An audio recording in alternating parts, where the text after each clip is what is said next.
There is something quietly operating in this world, like an underground stream, like the light of dawn. Something rare often carries a unique allure, not because it stands out, but because it isn't easily attained. Love is the same. It's not the one who cares more who gets loved. It's not the one who tries harder who gets appreciated. It's the one who knows how to keep a part of themselves without losing it, without begging, without trading it away. This video is a gentle invitation, not for you to learn another technique to keep someone, but to return to the stillness within, where you no longer need anyone to validate that you are worthy, because it is the selectiveness in presence that creates the deepest value. Part 1. When value comes from rarity.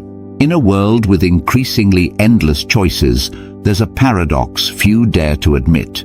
The easier something is to get, the less people value it. And that, sadly, is true in love as well. Have you ever asked yourself, why is the good man, the one who's always there, always caring, not the one who gets chosen? While the other guy, the indifferent one, sometimes cold, barely paying attention, is the one women obsess over to the point of mystery. This isn't just about emotions. It's the law of value, something society and the subconscious have taught us long ago. Value isn't based on how much you give, but on how much others feel they have to overcome to reach you, the value of what's hard to get. Have you ever stood outside a store in Manhattan, staring at a Hermes bag behind the glass? It doesn't glow, it doesn't do anything. But because you can't easily own it, that's exactly why it feels valuable. People crave what they don't yet have, and they often take for granted what's always within reach. Apply this to love, and you'll understand why a predictable man often gets overlooked. Illustrative story, 2 texts, 2 ways of loving. In Chicago, a young man named Daniel once shared his dating experience. Every morning, I'd text her, "Good morning, beautiful." Every night, I'd say good night. I thought patience and care would make her appreciate me. But after 2 months, the girl began replying slower, then disappeared without a word. At the same time, she was falling for another guy, Jack, who sometimes replied a full day later, didn't say goodnight, and frequently vanished because of work. What happened?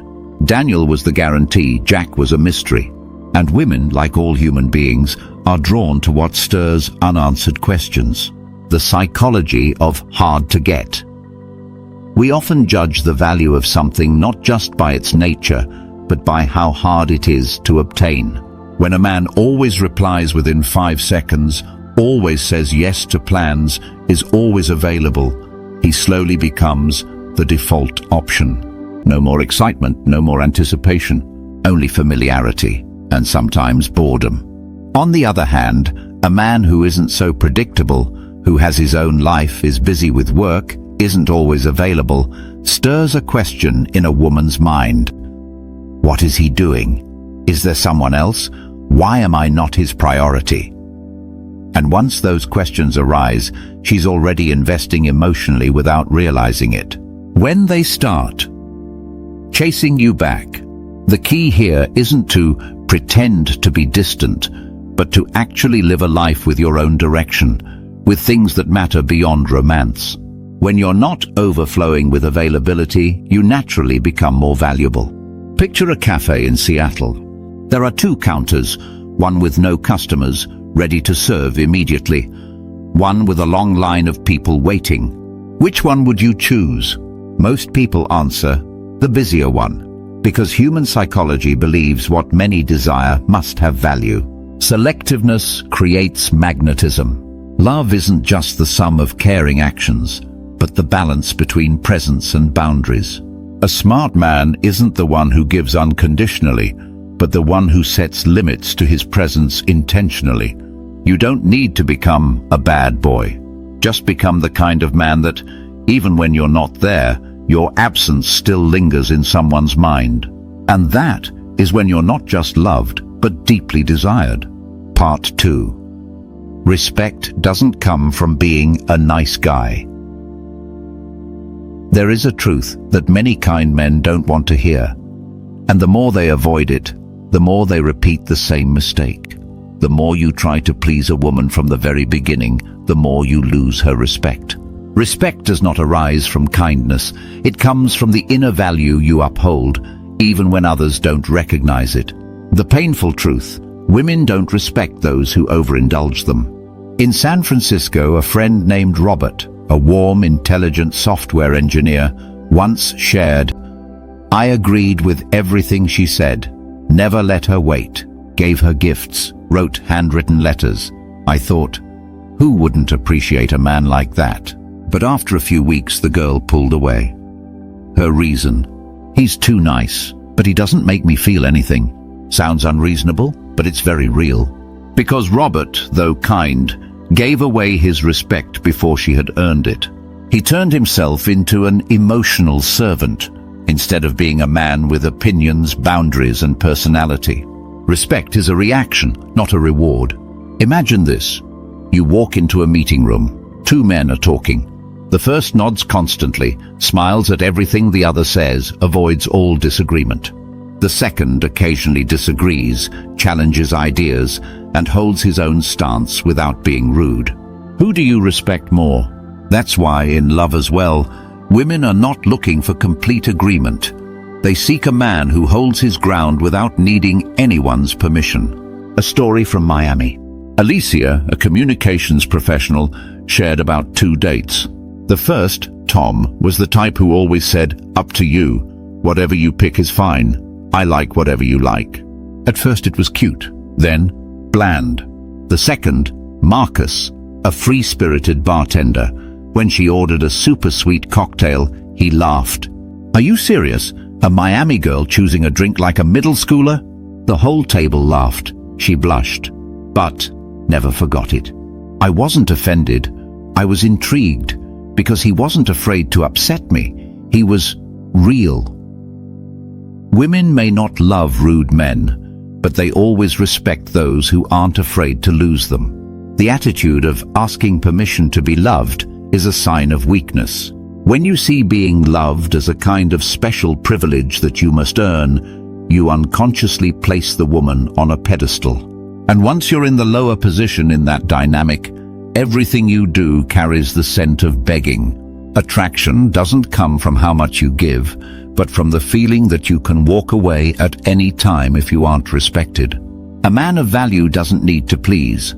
He doesn't say yes just to keep her around, nor does he create tension to control her. He simply is himself and lets the woman choose. And that calm presence creates respect. Respect doesn't come from words, but from energy. You might say, "I respect you, so I won't pressure you." But if you text her 5 times without a reply and still keep texting, your energy is screaming, "You matter more than I do." Women sense that energy very clearly, and they gravitate toward the man whose energy communicates not dependence, but discernment. Respect begins with respecting yourself. Don't expect others to stand up when you're sitting with your head down. Love is not a test of kindness. It's a meeting between two people with their own value, who are more willing to lose each other than to lose themselves. Part 3. When desperation kills attraction. Nothing turns a woman off faster than a desperate man. Not because women are cruel, but because desperation doesn't create positive emotions. It gives off an energy that makes people want to avoid it. Attraction doesn't come from words, appearances, or even being nice. Attraction comes from inner stability, from the feeling that you remain yourself even when you're not loved. When you need to be chosen, you've already lost. Imagine this. You're at a cafe in Brooklyn. A man walks in. He doesn't wait for anyone, doesn't look around for attention. He reads a book, drinks his coffee, gazes out the window as if life out there holds much to reflect on. After a while, a woman arrives. He smiles, stands up, but keeps his own rhythm. Not rushed, not anxious. No expression of, "My life was just saved because you showed up." Compare that to a man who's texting non-stop. "Are you here yet? I'll go in first. What would you like to drink? I'll order ahead." Who's more attractive? Attraction doesn't come from actions, it comes from energy. And desperation, even when wrapped in kindness, still reeks. She's not responding? Don't pour fuel on the fire. In Austin, there was a guy named David. He was talking to a girl named Claire. Claire replied to his text after 3 hours. David felt uneasy, so he messaged, "You must be busy, huh? Just wanted to say I miss you. It's okay, I can wait." She didn't respond, so David texted again. "I don't understand why you're being distant. Did I do something wrong?" You know what happened next. She blocked him, not because he said something wrong, but because he said too much, too soon, and at the wrong time. Desperation is uncontrolled energy. Desperation is when you let your emotions depend on someone else's reaction. She replies, "You're happy." She reads but doesn't respond. You worry. She stays silent. You struggle to hold on to the chance. And in all of those behaviors, you are handing over your inner power to someone else. Attraction doesn't come from the one who needs love, but from the one who is already whole. Women don't fall for a man because he craves them. They fall for the man who makes them want to prove they deserve a place in his world. A story from Denver. Jessica, a graphic designer, recalled, "There were 2 men who pursued me at the same time. One texted all day, asking what I ate, what I did, even asking, 'Did you get enough sleep?' The other one disappeared politely.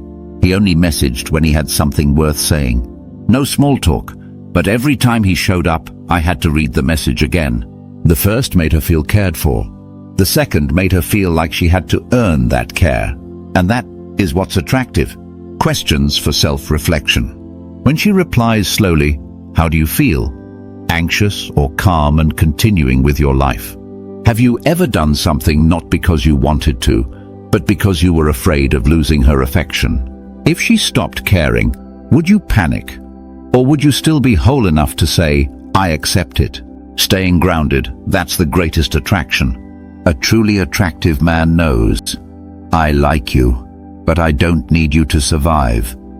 I choose you, but if you don't choose me back, I still have myself to return to." That is freedom. And nothing is more alluring than someone who is free, standing firm on his own feet in the storm of emotions. Love like someone who is already whole. If you have to try hard to be loved, then it's no longer love. True love begins from a steady place. No begging, just choosing. The right woman will not love you because you need her. She will love you when you give her a reason to want to be chosen by you. Part 4. Indifference is not a game, but true freedom. Indifference, in the eyes of many, is a tactic, a technique to spark curiosity, to play the push and pull game. But for a man who understands his own worth, indifference is not a technique. It is an expression of inner freedom. It's not pretending not to care, but truly having too many meaningful things to live for, to the point that he can't waste time on idle chatter just out of fear of being forgotten. When your life is full enough, you don't need to try to be attractive.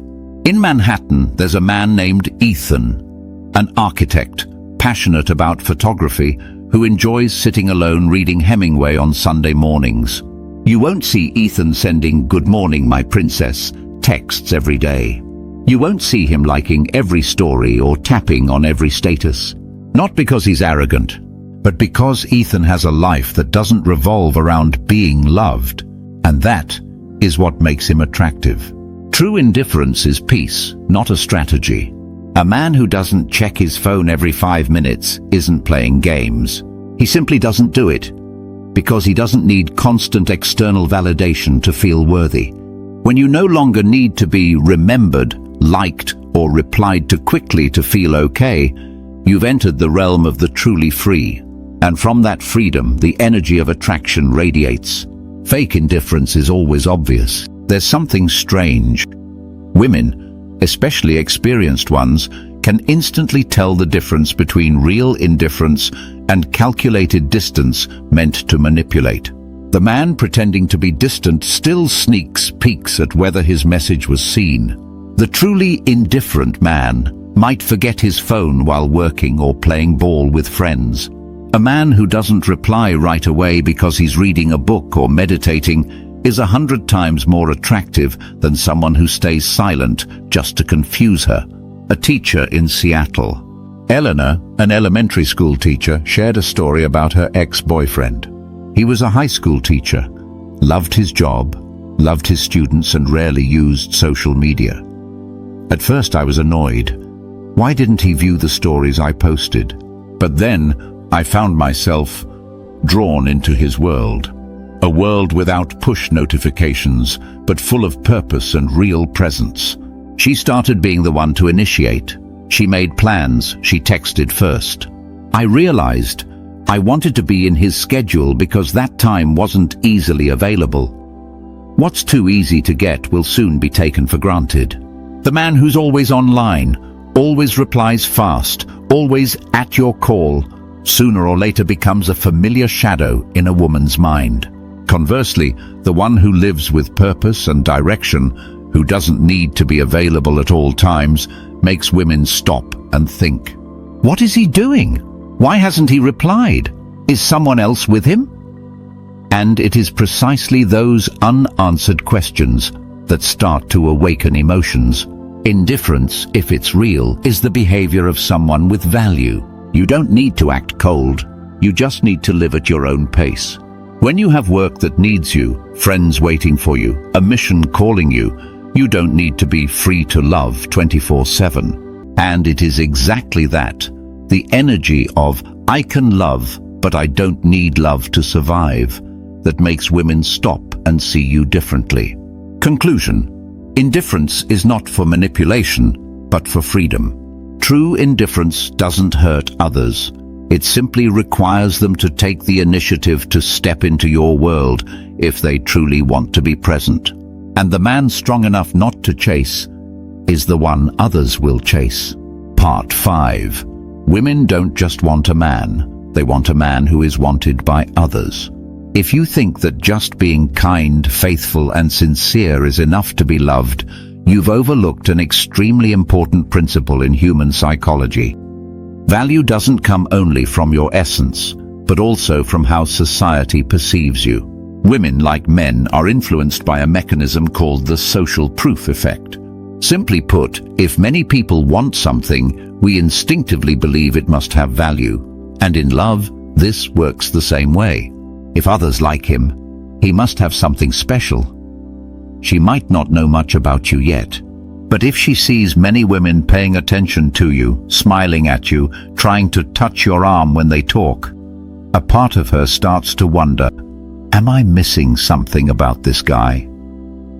When you're desired, your value increases, not because you've changed, but because her attention is now being guided by the gaze of others. A story, the party in Los Angeles. Ryan, who works in marketing, was invited to a friend's party. He wasn't striking in appearance, not particularly talkative, but he had a group of close female friends who were always cheerful and comfortable around him. They laughed, patted his shoulder, shared stories about work, occasionally teased him like family. A woman he just met at the party, Sophie, later admitted, "At first I didn't really notice him, but when I saw these beautiful women so at ease and trusting around him, I thought, maybe I should pay attention too." Ryan wasn't flirting with anyone, but the presence of other women created an aura of value around him. Why is this so attractive?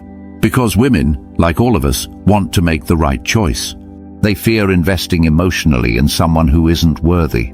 And when they see that others are choosing him, they feel safer opening up. Just like choosing a crowded restaurant over an empty one without knowing the real quality, social consensus provides a sense of security. And on the flip side, what if no one notices you? A man walks into a bar, sits alone, no one greets him, no one pays attention. He might be the most amazing person in that room, but in others' eyes, he's not verified. Women seeing that will question, why is no one interested in him? Is he lacking attraction? Unfair? Perhaps. But it's the survival instinct of the human mind, to rely on social behavior for quick decision-making. How do you make social proof real, not staged? You don't need to hire women to walk beside you. You don't need to fabricate an image. You just need to live genuinely, within a real community. Join social, artistic, or sports groups. Build sincere relationships with women as friends, colleagues. When you have a solid social presence, your energy changes. You're not chasing attention. Attention starts chasing you. Let your value be reflected by the community around you. You can't keep shouting, "I'm a good guy," and hope someone listens. This world reacts to social recognition faster than personal reasoning. And if you build a quality life with real relationships and with discernment in who gets to enter your space, you won't just be attractive. You'll become someone worth winning. Part 6. Attention is currency. Don't hand it out for free. In the world of relationships, attention is like an invisible currency. You can't see it, but everyone feels it. And the scarcer it is, the more valuable it becomes. The problem is, too many men are spending this precious currency as if it means nothing. Constant messages, heart reacting every post, commenting, "You're so beautiful" under every photo. They think they're showing affection, but in reality, they're devaluing themselves. Anything you give away too easily will be undervalued. She doesn't need to do anything. You're already ready to tell her about your day, your mood, even how much you miss her. You think it's sincerity, but from her perspective, it's a gift that required no effort to receive. And when people don't have to work for something, they never truly see its worth. A story from Portland. Nathan, a psychology student, once fell for a girl in his class. He texted her every morning and every night, frequently placed coffee on her desk before class. He never made her wait, never said no when she asked for anything. The result? She started texting less. When I stopped messaging for one day, she didn't even notice. I realized I had become background noise in her life, like a nightlight, nice to have, but not missed if it's gone. Don't let yourself become the background in someone's mind. You can be the kindest man in the world, but if your attention is free, unconditional, indiscriminate, it loses its weight. Women don't need you to keep your distance, but they do need to feel that you're someone with standards, with limits, and that your presence is intentional. Treat attention like money. Don't spend it on just anyone, anytime. You wouldn't pull out your wallet and hand cash to strangers on the street, right? So why would you send texts, emojis, compliments to someone who hasn't even shown genuine interest in you? Attention is valued by scarcity. A man who is always present, always available, always texts first, might make a woman feel noticed at first. But soon that familiarity will kill the emotion. She'll start replying slower, with fewer words, with less enthusiasm. Not because she's changed, but because you gave too much too soon and asked for nothing in return. An attractive man curates his presence. He doesn't text because he feels he has to maintain the connection.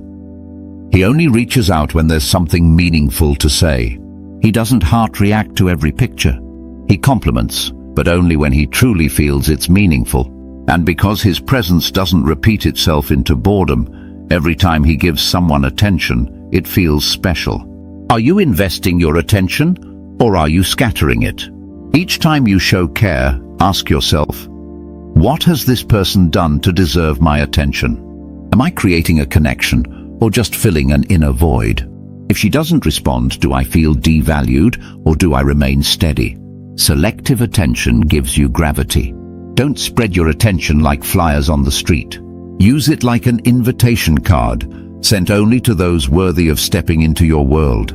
A man doesn't refuse to love, but he's not easily moved just because someone is beautiful or charming. He loves with his mind, with discernment, not with instinct. And that makes his presence so valuable that others have to compete for it. Part 7. A man who prioritizes himself is always the one being pursued. There's a strange paradox. The more a man tries to be loved, the more he gets ignored. Meanwhile, the man who lives for himself, follows his own path, and keeps moving forward, is often loved, admired, and desired. without even trying. Why? Because he doesn't place women at the center of his world. He doesn't seek someone to fill a void, because he is already whole. When you have a mission, you don't need to capture love, you attract it.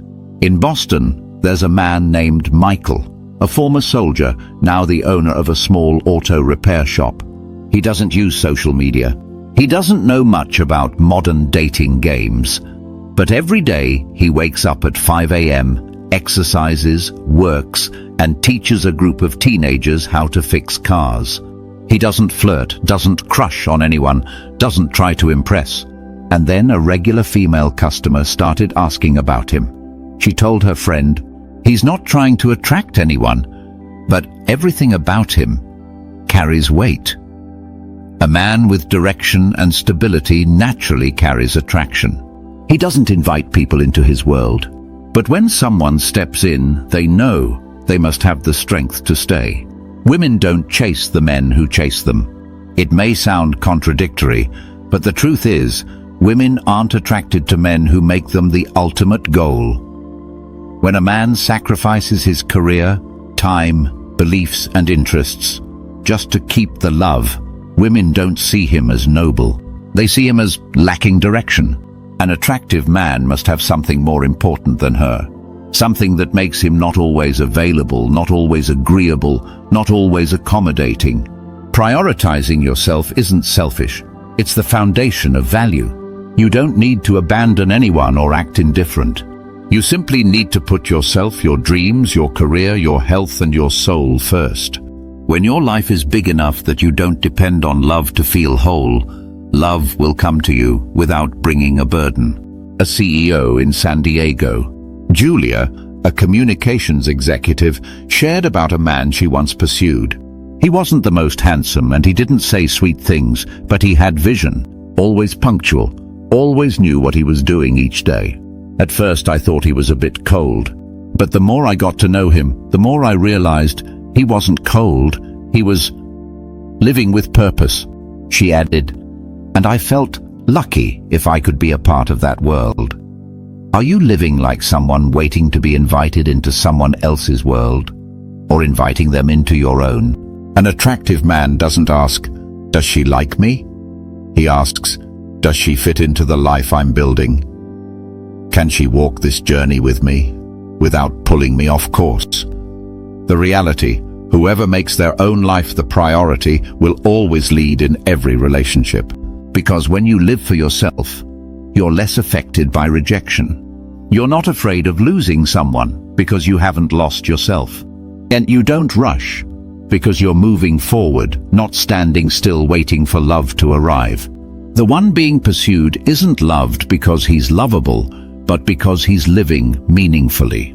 The most attractive thing in the world isn't a face, it's not sweet words.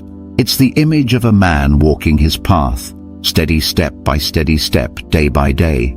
He doesn't need rescuing, he doesn't need filling. And that's exactly why people want to stand beside him.